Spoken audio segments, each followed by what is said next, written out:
महाराष्ट्रातील ताज्या आणि महत्त्वपूर्ण बातम्या पाहण्यासाठी आजच आमच्या रॉयल मीडिया न्यूज चॅनलला सबस्क्राइब करा आणि बेल आयकॉन प्रेस करा। धुळे जिल्ह्यातून एक हदरवून टाकणारी घटना समोर आली।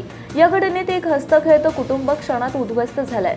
घरात नवरा बायकोमध्ये भांडणे होणे हे काही नवीन नाही, मात्र या घटनेत भांडणाचा वाद इतका विकोपाला गेला की नवऱ्याने त्याच्या 2 चिमुकल्यांचा जीव घेतल्याची घटना घडली आहे।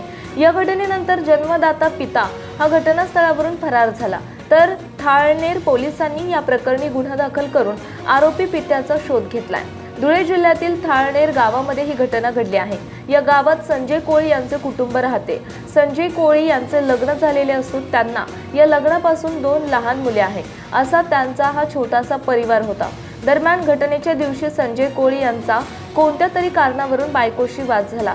हा वाद पुढे जाऊन इतका विकोपाला गेला की संजय कोळी याने त्याच्या काळजाचा तुकडा असलेल्या 2 चिमुकल्यांना तापी नदी पात्रात फेकून त्यांचा जीव घेतलाय। या घटनेनंतर संजय कोळी हा घटनास्थळावरून फरार झाला आहे। दरम्यान स्थानिकांनी या घटनेची माहिती पोलिसांना देताच त्यांनी घटनास्थळ गाठून तपास सुरू केला होता।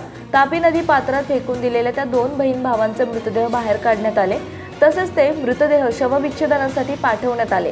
तसेच बायकोसोबत झालेल्या वादातून बापानेच मुलांची हत्या केल्याचे पोलिसांच्या प्राथमिक तपासात समोर आलं। महाराष्ट्रातील ताज्या आणि महत्त्वपूर्ण बातम्या पाहण्यासाठी आजच आमच्या रॉयल मीडिया न्यूज चॅनलला सबस्क्राइब करा आणि बेल आयकॉन प्रेस करा।